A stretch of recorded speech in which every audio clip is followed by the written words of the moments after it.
Chris, so far when I've spoken with other players, they've said James O'Connor is somebody who's not going to sugarcoat anything. As a younger player, somebody with your mentality, do you appreciate that? Yeah, yeah.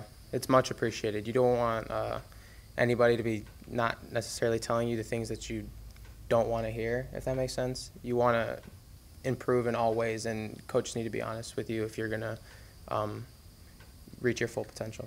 We had spoken before. You said you had a chance to kind of chat with him. You guys got to get to know each other a little bit. Over the last week, how much more have you gotten to know him, and what's it been like with this new coach? It's been good. I'm just continuing to learn from his mentality and his focus in and out of every session. He brings it every day, and he requires it from every player. So in that sense, I think it's been really good. What's your biggest takeaway from the LAFC match, just from the way the club played and from your role in the match? I thought we kept ourselves in the game starting into that second half. We needed to have a better reaction after we got that goal called back, I thought. Other than that, we fought our way back into the second half. We showed a lot of promising play. We had a lot of chances. We created the goals or the chances to score goals that we needed to. And it was more positive than the previous performances, in my opinion. Chris, we spoke a few weeks ago about how just 6 months ago you were in college, and what a whirlwind. You're basically getting an entire career's experience of different things in a few weeks here.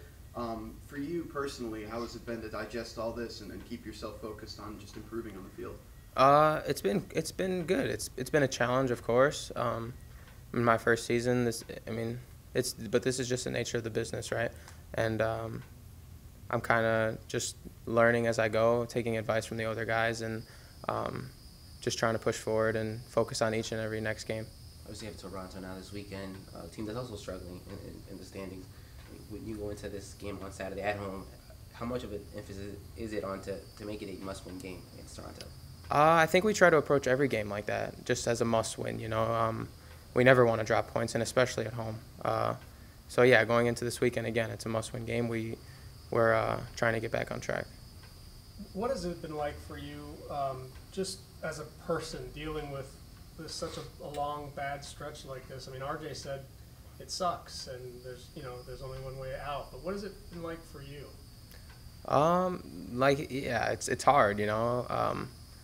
Nobody wants to be going through stuff like this. These long stretches where you're just kind of struggling a little bit, struggling to find your form, but. This is the same team that won 6 games in a row early in the season, so we don't want to lose sight of that. We need to stay positive now. Just take it game by game, really, and you can't dwell on the past and let the past games determine what we're going to be doing then the next weekend. Just got to keep our eyes forward. Ask a World Cup question now. 2 scenarios: if England wins or if Croatia wins. If it's England against France in the final, who do you have and why? I would probably, I don't know, maybe France. I don't know. I would like to see England win, though. I think that would be cool, just because as a kid, watching the Premier League, you see so many guys on the England national team.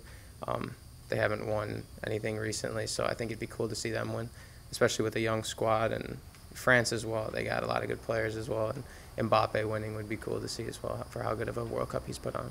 What if it was Croatia and France? Who would you have picked there? I'd go with Croatia. I have a good friend from back at school who's Croatian, and he's like, I know how happy he'd be, so I think it'd be cool to see them win as well. Has this tournament been surprising at all? I think it's been a great tournament so far. Every game's been exciting. There's been a lot of nice goals, like there is in every World Cup, but I think it's been a really entertaining tournament so far for even people who don't watch soccer all that often. I think it shows the excitement of the sport and a lot of emotion as well. That love for the English national team, is that a little bit of Dom's influence rubbing off on you? I don't know necessarily, maybe, but mostly just from growing up. I was a huge Chelsea fan, and when Lampard was on there and he was leading the team, I was always just a fan in that sense, just because I wanted to see him do well.